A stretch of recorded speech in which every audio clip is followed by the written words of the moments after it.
Welcome to the NBA Coast to Coast podcast brought to you by thelines.com. Coming to you from the West Coast, Josh Lander, joined as always by Nate Weitzer on the East Coast.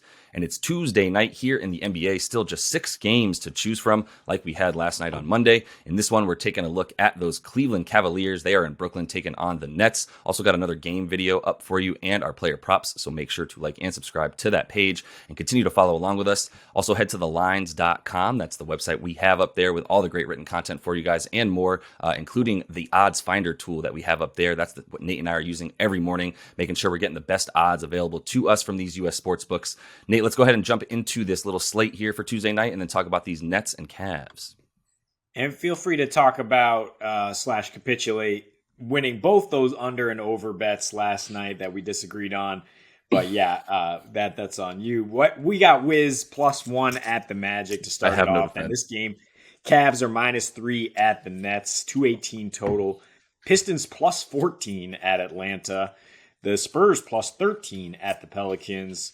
Celtics are -5 in Sacramento, total creeping up a bit. We'll look at that game. The total right now is around 240. Kings are on a back-to-back, of course, after losing in Utah there. And then the Thunder +7 at Clips to close out the slate. But the Cavs here, I'm not even talking about totals. I don't want to look at that at 218. It's very low, but the Nets offense is not trustworthy. We finally seen regression hit like a ton of bricks here after they really popped up and caught a bunch of teams. They won 5 of 6. They punted a game against Milwaukee, but still covered.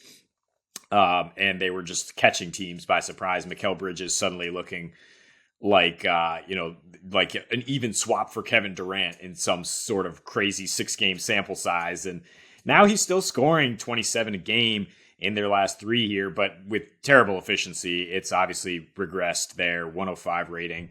You look at Cam Johnson, also bad efficiency, shooting 31% from 3 in their last 3 here.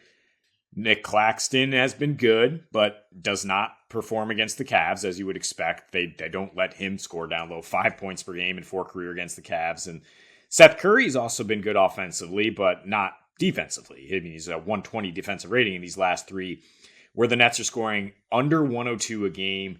And that's not just the small sample size of 3 games here. You look at their last 4 home games in general, 101 points per game, 12 threes at under 33%, 42% field goal shooting.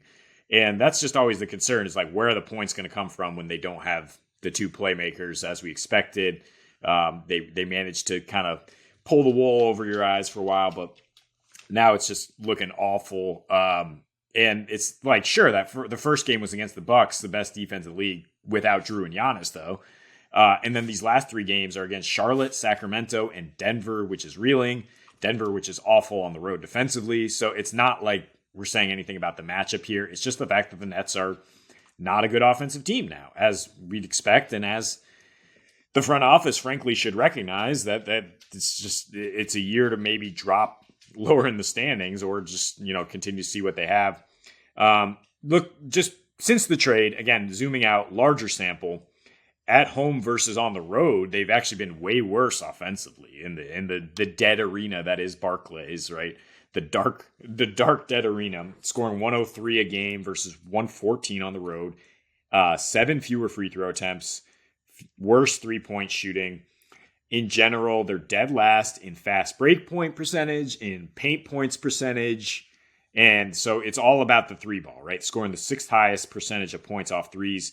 And the Cavs are actually struggling in terms of the quality of looks they give up from 3, right? Dead last in percentage, but limiting the attempts overall since the All-Star break, if you look at that. And really, just with the Cavs, it's so simple that it's just like, they're not the type of team to let the Nets surprise them, or like to take a team lightly. They love these opportunities to just beat down a bad team. They've won 9 straight against Eastern Conference teams that are out of the playoffs right now. And that's, and they're 30-10 against teams below 500. The Nets are neither, but frankly, after this trade, they are on the same competitive balance. They're one of the worst teams in the East. And I just trust the Cavs to take care of business here. It's just -3. They could get Jaren Allen back as well. He's missed 4 games with an eye injury. If he comes back, there will reportedly be no limitations, no goggles or anything, and then he'll be going up against his former team along with LeVert, who is hot lately. So the fact that maybe Mikal Bridges does a good job on Donnie Mitchell, which he's done recently, not as big of a problem because Garland is going to cook whatever Brooklyn Nets guard is on him. LeVert is going to cook off the bench, and the Cavs have been scoring pretty well lately, in addition to their defense, which is still well above average. It is. Yeah, it is above average. I think the only thing that scares me about this Cavs team is just that they haven't been playing well on the road. Let me preface this with, I also don't have the desire to go after the total. There was one game, I think, that went under last night. It was the only one I thought was going to go over. So I'm off totals for tonight. Well done, Nate, on putting up those totals.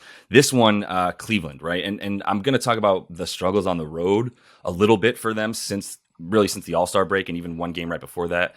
But that's not really going to be as relevant here when you look at what Brooklyn does at home. But for Cleveland, starting with that road stuff, I mean, it's just a lot different than it is at home. And it's really just because they forget to bring their defense with them. Their offense is what it is at this point. It's about 115 points a game. It's playing at like a 95, 96 pace. And it's just really bully ball outside. It's the two guards orchestrating everything and then bully ball after that once the ball's up and out of their hands. So they've gone 7-1 to the over on the road since that All-Star break, in one game before, really. And they're 3-4 at that point, or 3-5 rather, in those games. So not playing great because that 118 defensive rating, like I said, which is way up from that roughly like 107 that they're playing with at home. So it's just a little bit higher scoring. This one's at 218.5, and there's no reason for me to really get into that if I feel good about the Cavs being able to handle this team.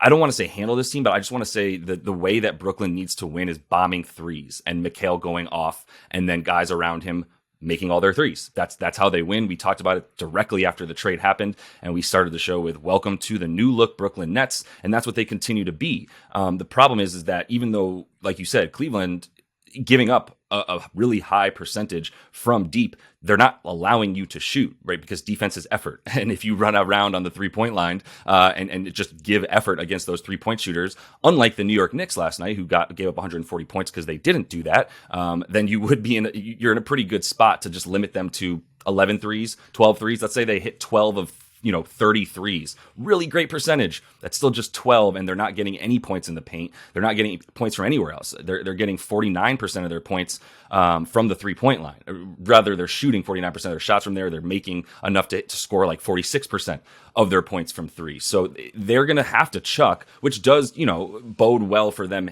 hitting more because they're going to put up more, but that percentage, they're just going to get smothered around the perimeter, I think. And because of the fact that they know that these Cavs team know they don't have to help out anybody. If Jared Allen plays, which it seems like he's likely to play, and maybe he'll be a little bit hobbled, fine. But it's not like they're honestly not even that much worse without him because of the rise of Evan Mobley, who's gotten so much better throughout this season as well, including defending the rim, which he's done super well, in the last 4 games since Allen has been out. So,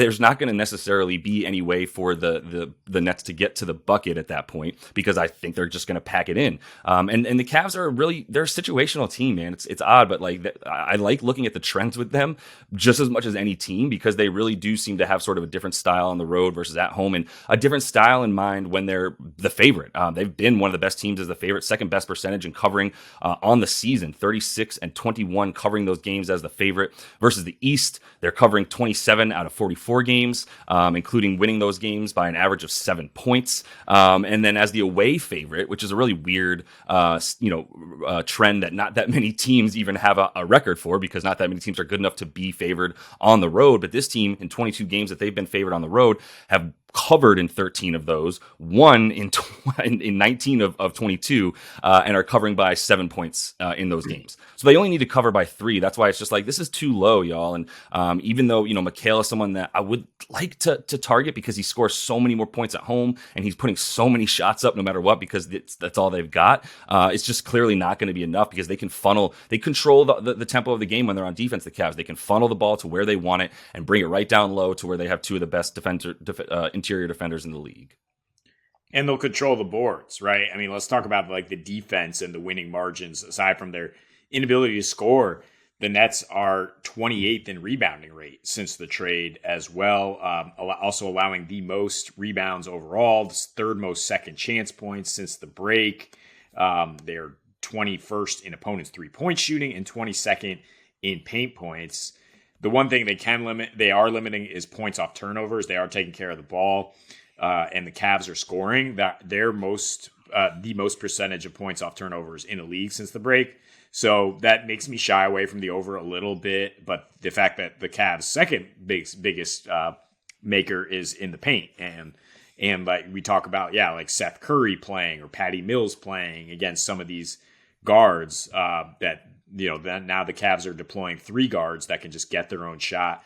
They score an extremely high rate of unassisted threes, unassisted twos, because those guys are just playmakers. I do think they have no problem winning this one here. Yeah, like you said, the numbers you rattle off, it's covering the spread too, and this is almost a spread they don't have to cover. They just have to win, and they're again 30-10 against teams with losing records, and have 30 10-point wins this season as well. So I wouldn't be surprised if they do win by double digits. It is maybe worth looking at an alternate spread, because if I was setting this line, it would definitely be 5 or 6. Yeah, I think for the Cavs. I think so. I thought it would be closer to 5.5, even 6.5. I thought it would get bet up as well. It only really went from 2.5 to 3 at this point. So I think people find this fair. That in and alone makes me go, what am I missing? Because even at home, this Nets team, 106 defensive rating since the trades at home. I mean, compared to 120 on the road, but that's alongside 103 offensive rating. So it's it's just a slower pace. It's just a choppy game.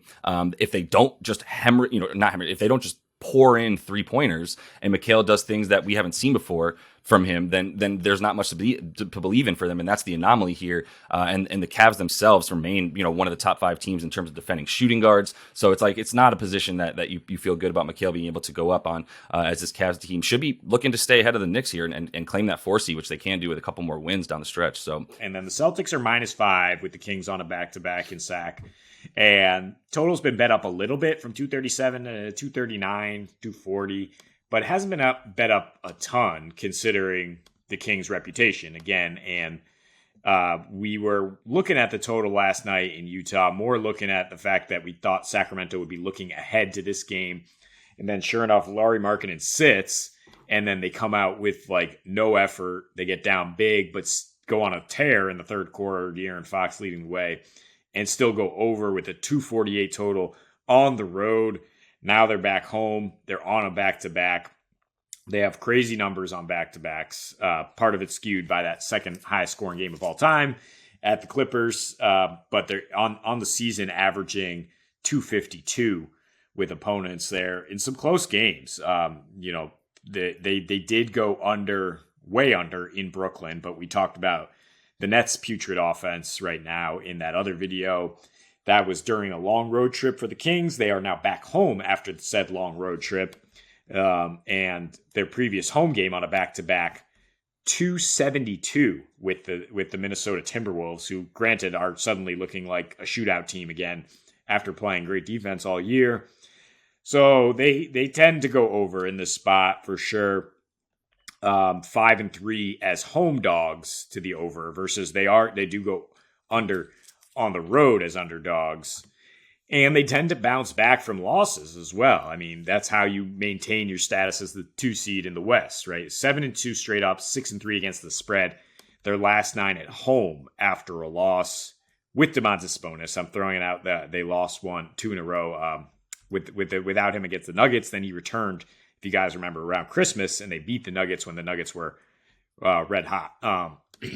Will Rob Williams return for the Celtics tonight is a big note here. It's the final game of a 6-game road trip for them. They did get 2 days off after losing to the Jazz late. I don't know if Rob's going to play more than 20 minutes, though, if he is out there, because they've got to be really cautious with him. At this point, it's probably health overseeding for the Celtics, who have just been straight up average since the All-Star break. Every single defensive stat, just average. Slower pace, 13th offensive rating, dead last in mid-range points, not too unusual. Also, losing the free throw battle pretty badly and losing the battle on the boards, which is the one thing that Rob Williams would help correct if he is in there. Kings right now are number 1 defensive rebounding rate since the break, so they would need him out there to kind of match that. But yeah, this is a get right spot, I think, for that Boston offense, which same thing when they started this road trip in Atlanta, right? Like obvious get right spot, putrid defense, especially guarding the 3-point line. That's what we're dealing with the Kings, who not only struggle to guard the 3, but are giving up the most assists since the All-Star break. They have a 120 defensive rating in that span. The one thing they limit is like points off turnover, second chance, but the Celtics will burn you in the half court. There's some pretty stark numbers here defensively since the break that they just regressed defensively, the Kings, but they've made up for it with their incredible offense, allowing 6 more points per game, 4 more threes on 7 more attempts. And again, the most assists per game, which is 3 more than they were averaging before the break. So I think this Celtics team, with Jason Tatum leading the way, I think it's a good time to buy low on his props. 33.5 points and assists for Tatum against a Kings team he's roasted, against a Kings team that's tired and does not guard the wing very well. I think he will be scoring a lot. I do lean over here. I mean, you'd be crazy to take an under with the Kings right now. I don't really know the last time they went under at home. It's like it's 6 of their last 8 have gone over at home. And just one game since New Year's has gone below 231 at home. That was against the Raptors in a dead game. They just steadily get to at least 238 in these home games. So leaning over and leaning Kings to cover +5 is a lot for a really good team that's at home. Yeah, I think that's my preferred play tonight, to be honest, is them coming in and being able to cover at home, even on the second leg of that back-to-back. It's a pretty short flight from Utah to Sac. Interesting that we're talking about the 2 most recent teams to lose to this Utah Jazz team, as they're looking to actually make plays down the stretch and get seeding in the 2 seed here for both these teams in their conferences. But it's going to be a battle of threes. There's going to be a ton of threes. I think we know that. Since basically, well, let's just say March. I mean, we could look at a bunch of different sample sizes, but this is going to be number 1 and number 2 in terms of making threes over the course of their last, let's say 3 weeks or so, 2 weeks. Both of those things. I mean, the Bucks have been shooting. Obviously, the Dubs are up there, but they've been playing on the road, so there's less stats for them as of late to show their 3-point shooting. Regardless, they're both average at best in terms of guarding the 3 right now. Boston has been good at times, but as we said, on the road lately hasn't been their forte. It's been just making threes on the road is what they've been relying on, and obviously it's what they rely on all season. You talk about wins and losses and the amount of threes that they're hitting versus missing in those games, and it's really in losses they're shooting 31% from 3. That's pretty much it, right? And in wins they're shooting basically 40%, almost 41%. From deep. So it's like it's one of those things that you don't love to have to bet on, and Rob Will being in there would be super helpful, because that's kind of where I start with Sac if we're going to talk about them being able to sort of get theirs on offense rather. Keegan Murray's been on fire. Guys all around the perimeter have been on fire for the last 3 games for this team. And I think you can kind of bank on that as well. I don't believe in the Celtics' desire to shut down the 3-pointer right now. Let's put it that way. We talk about effort on the 3-point line in that Cavs game as they're going to funnel things for them because they are just flying around, the 3-point line. And we just need to see that from the C's tonight. And we need to see that consistency as they're finally getting healthy in the backcourt and having guys available. The clutch numbers as well come into play here, and we know what the Kings are. We know what De'Aaron Fox is. He's going to be our first ever clutch player award winner that we now have in the NBA, because it's crazy what he's doing and continues to do in that time frame. And that's what I like down the stretch as well, is like for the Kings to be able to score with that top 5 clutch offense at the end of games right now. That it really has been all season and has maintained that since the All-Star break, staying in that top 5. So that's why I like them to be able to cover as well. And you look at them as home underdogs this season, and they are losing those 8 games that they've been in such a situation. They've covered 5 of the 8.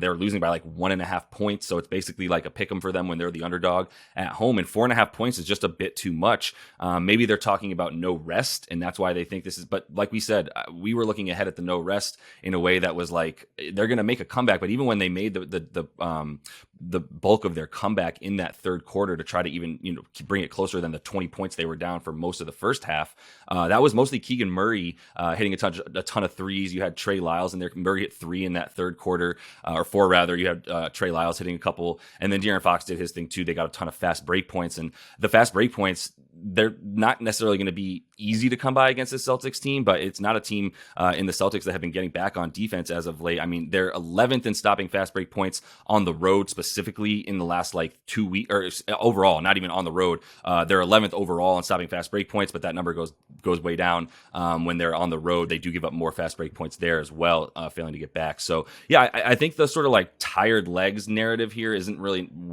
isn't really as impactful as people might think, with Boston getting that rest. And then the Kings sort of, being prepared for tonight. They continue to go over on no rest anyway. It's not like no rest is really going to mean they're going to up their defense and down their shooting. That has not been the case for them this season. So I think 5 points is too much, and that this is going to be much closer, even like a 2 or 3 point game. Yeah, I mean, but the short rest is where the Kings thrive, even really back to last season, because they're so young and they follow the lead of Fox, who seems to have limitless energy. They actually covered at their highest rate when they're at a rest disadvantage this year, 13-5 against the spread. The Celtics are also really good on short rest, so it's not like they have good numbers with a rest advantage here. And it's just the Kings kind of tipped their hand last night with their effort, with not going out, with not playing Kevin Huerter, who might be ready to return tonight. After deliberately they were like, all right, we'll hold you out one more. They have this game circled. They have a sour taste in their mouth, I think, from getting kind of sunned by the Bucks at home a couple weeks ago. Really, the only home game they've lost in a while. And Giannis kind of dancing on their grave at the end there. Trey Lyles in particular taking exception to it. So now they get a shot at another Eastern Conference contender. They have the reason they're underdogs, I don't think, is the rest. It's that they're slightly below 500 against winning teams this year. That they have, had trouble when they're underdogs winning these games. They've covered, but are they going to win? So from their perspective, it's like it's a big time to show out. And the Celtics have won against the Western Conference 9-3 in their last 12, but only covered in 5 of those. So they're scraping by when they do win. We saw what they did in Minnesota. It was an ugly, scrappy win. This one might be a high scoring, scrappy win, but I just don't see them really covering 5, then like rolling through anybody right now, as they just kind of try to limp home. This is their last long road trip, and then they get to kind of focus on their home games the rest of the way. Yeah, I mean, they're going to bring it. The Celtics, the Sixers lost last night too, and you talk about down the stretch. They want this division. I don't know if they're going to catch the Bucks or not, who continue to stay hot as well. But this is an opportunity, obviously, for them. I think to maintain some pace in that division against the 76ers, who I believe have 2 fewer games than the Celtics at this point. But the C's are currently have wins in those situations, so they're essentially like a game up, and they need this one. So I think they're going to be bringing it, but I just think that means there's going to be a lot of points too. It would be terrifying to go under 240 in this game that has more likelihood to reach 250 in my opinion than it does like 235 at this point. So there's going to be points, there's going to be threes, and I think we'll talk about that a little bit here in the player props as well. So Nate, let's go ahead and jump right into your first one, Mr. Russell Westbrook. Yeah, Russ Westbrook with a rare 0 turnover game in a win against the Warriors. It seemed to get him back in the good graces of Ty Lue, who then gave him 35 minutes in his next 2 outings. And he nicely went for 10 turnovers in those 2, but also put up some peripheral stats, 17 rebounds, 19 assists. And I just looking at 12.5 rebounds assists at bad odds, or 13.5 at good odds, as just being crazy low for Russell Westbrook. It's like there's only way he's going under that is if he plays probably less than 27 minutes tonight. I think he's going to get a good amount of run against OKC. You have seen him spike against OKC, the team that, of course, drafted him. He spent most of his career there, in 9 since leaving. He does have 4 triple doubles, 1 with Houston, 2 with Washington, 1 with the Lakers, actually, and hit 27 points twice with the Lakers, including the latest one off the bench in just 28 minutes with AD and LeBron playing. He has better splits at home. Obviously, it's the same home arena now that he's with the Clippers. Better splits not being good splits, but being better. So maybe he can score double-digit points. Just throwing that out there because it's plus 1,200 for triple-double. Or plus 225 for double-double, which I think he could definitely hit rebounds or assists double digits here. OKC actually giving up the 6th most boards, 4th most assists overall in their last 6 games here. Also, I will say in his last 4 against OKC, Russ has 25 turnovers as he continues to press and force the issue when he was with the Lakers there. And you're getting plus 110 for him to commit 4 turnovers tonight, which again comes with the territory. If he plays 30 plus minutes, that's probably going to happen. But that's only if you're drinking Haterade. Otherwise, I think you want the peripheral stats for a guy who's in his last 3 here is averaging 17 peripherals, and the prop is 5 lower than that against OKC. So go for it. I mean, yeah, haterade or not, like it's more likely that he's getting turnovers if he's got minutes. And if he's getting minutes, I think he's going to get minutes against OKC. But it's funny you say that because I noticed he wasn't playing much of the fourth quarters. And then that game against Golden State happened. And then he played the bunch of the fourth quarters the last couple games, even though one of them was when they pretty much had the game in hand in the fourth. And you saw Kawhi and PG sit and then Russ really play the rest of the game for them.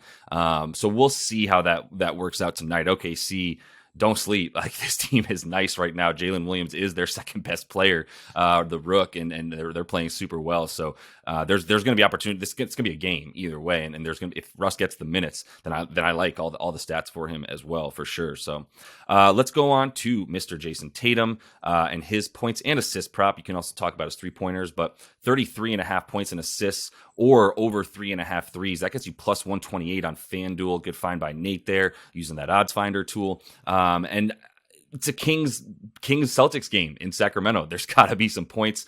Tatum playing well against that team in his last 3 versus Sac. 33 points a game, 6 boards, 5 assists, 144 individual offensive rating. And for that 3-pointer prop, he's hitting more than 5 threes at 53% clip in those last 3 versus Sac. Not a defensive prowess, or known for their defensive prowess, are the Sacramento Kings. He has been a little bit of a slump on his last 7 roadies, including this road trip they're on right now. 23 points a game with 10 boards and about 5.5 assists in that time. Not shooting very well, 38 from the floor and then 24% from deep, making just 2.5 threes on about 10 attempts right now. So obviously a pretty bad percentage for him, but 6 assists in 9 of his last 11 roadies, where he's been diming up a bit more as well. And Sac is allowing the 4th most points per game and the 2nd most assists per game to small forwards. I think we expect Tatum to be able to play in a small forward role tonight, especially if Rob Will is getting, let's say 20-ish minutes if he is able to return. And then Sac playing on a back-to-back. We know how bad they are on defense, but just how much they care about scoring more than anything on those back-to-backs, no rest. A little bit skewed by that Clippers game that they played a back-to-back, historically scoring a ton of points and giving up a ton, but they are still allowing a ton of points at home because that's where they're scoring, and a league-high 29 assists per game that they're allowing as well since the All-Star break. So I think you throw the assists in there for Tatum, as correctly mentioned in here, that he's diming up on the road a lot, but the points don't scare you either because there's going to be a ton to get, and both these teams are hitting threes and giving up threes at a super high clip. And the assists is good for him getting this prop. It's also good for him hitting threes because, as mentioned, Zach Lowe in the pod with Scalabrini, he's shooting 28% on pull-up threes right now. If the Celtics are moving the ball and getting him a catch-and-shoot 3, he's going to shoot closer to 40%. And he's also going to drive and attack closeouts and roast whoever's on him on the Kings, as he's done. Look, averaging 33 against this team, averaging 30 on the season in general. And we're talking about a few more assists for a guy who's also averaging a career-high 5.5 assists per game, wherever he is. And recently on the road, those have been there. So I think this is a great buy low spot after he slumped a little bit coming into this one. I'm actually going to sell high on this other guy, Brad Beal, who's been hot lately and especially spiked without Kyle Kuzma, who's ruled out tonight at Orlando. But it's at Orlando, and that definitely could spell a pretty ugly physical game. Beal has not performed well against Orlando, 21 points in his last 3 against them, despite shooting 46% from the field and 56% from downtown. So he's also got pretty unsustainably high shooting splits, I think, in his last 4 without Kuzma. That's why he's averaging 30 points per game in those. His prop is at 26.5, and they're tempting you to go under here, minus 105 at DK. I think you could tack on 6 assists as well if you want a little bit more safety. He's averaging about 5 assists right now in his last 6 and 5 in his last 14 roadies. Also only 22 points in those ones. And you look at kind of the different defenses he's played. Like of course he lit up Atlanta. We had that in props. And Detroit, he absolutely destroyed Detroit, which is a G League team. But Chicago, Philly, and Cleveland held him to 17.7 points and under 6 assists on some rough shooting. Those are good defenses. Orlando's allowing the 6th fewest points to shooting guards in their last 30 games. And they held Devin Booker, the shooting god, to 19 points. He has at least 28 in every other game in March. That's 8 other games, including games with KD. He scores at will, and to hold him to 19 is really impressive compared to Beal. Yeah, no, for sure. Shout out this Orlando team for continuing to play defense down the stretch and continuing to try, really, with a bunch of young guys who, don't necessarily have much to play for at this point, but are definitely continuing to bring the effort. And I think that's going to be the case tonight as well at home. They've actually been scored. There's been a bunch more points scored in Orlando than on the road, but that's also in part because of their inability to score in general on the road. So I still think that they're going to be able to put some clamps on Beal. And Kuz, is basically they're the player with the best net rating and the best on-off stuff for them. So as he goes, this team goes a little bit as well. He's been super important for them. Their offense should be stymied a little bit with that fact as well. And then finishing things off here with a guy we've talked about a couple of times this season, Nate, Killian Hayes. We've gone under a couple of times. We've gone over as well. And we're going to go over in this one at 13.5 points. That's even money on DraftKings. I would say the points, rebounds, and assists, especially with the way the youngster has been diming up over the course of the last week or two, 23.5 points, rebounds, and assists for Killian Hayes, over on that as well. In his last 5, you're looking at 14 points a game, 3 boards, and then the 10 assists. He's also getting about 4.5, 5 turnovers, which whatever, we're fine with that. 25% usage in that time frame with a really bad offensive rating and not very good plus minus either, whatever you want to do with that. But this is once an Atlanta team that you talked about a second ago briefly by just saying you can go ahead and fade their defense and take some props against them. Last time he played them, he got 31 minutes, which is what we're hoping for here, continuing to get the 35 he's been getting, and 17 points, 5 boards, 5 assists against Atlanta just a couple months ago. And I think there's another opportunity for him in this situation if he's going to be getting those minutes. As we kind of talk about the per 36 in those situations, he's looking at 13 points and about 8 assists, and then about 4 boards in there as well. Gets you right about 25 points, rebounds, and assists for the kids. So look, we talk about fading Atlanta. Since the All-Star break, they've got the 4th worst defensive rating in the league, and they are allowing the 4th most assists per game to their opponent, which is what we're banking on for Killian tonight. They're allowing the 3rd most points. They are 3rd in pace, and teams are just getting whatever they want in their bottom 10 in terms of allowing effective field goal percentage and all that kind of stuff. So I think Killian Hayes to get some dimes, to score some points tonight, a few boards. If he gets the 3 to 4 rebounds, right, and the 8 assists, I think we feel pretty good about him finishing off this prop for us. You got to think about the mentality for Detroit here. He's horrendous efficiency stats, 93 offensive rating. He's a minus 57 and has 4.5 turnovers, which is like golf clap. Good job. Keep us losing, baby. Jaden Ivey has come back from, I think he had COVID. He was out with protocols, and he's really just taken a back seat as kind of their more efficient playmaker. And they're just like, whatever, Jaden, you can play.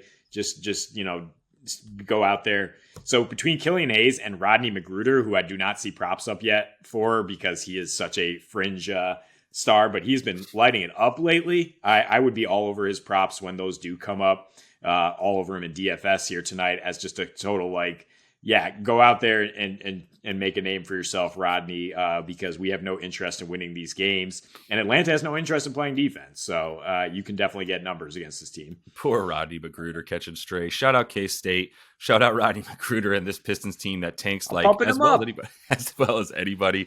And that is all the time we have for you in this one. So make sure to like and subscribe to that page. Continue to follow along and check out those other couple videos we have up for you today. Until we see you next, happy betting.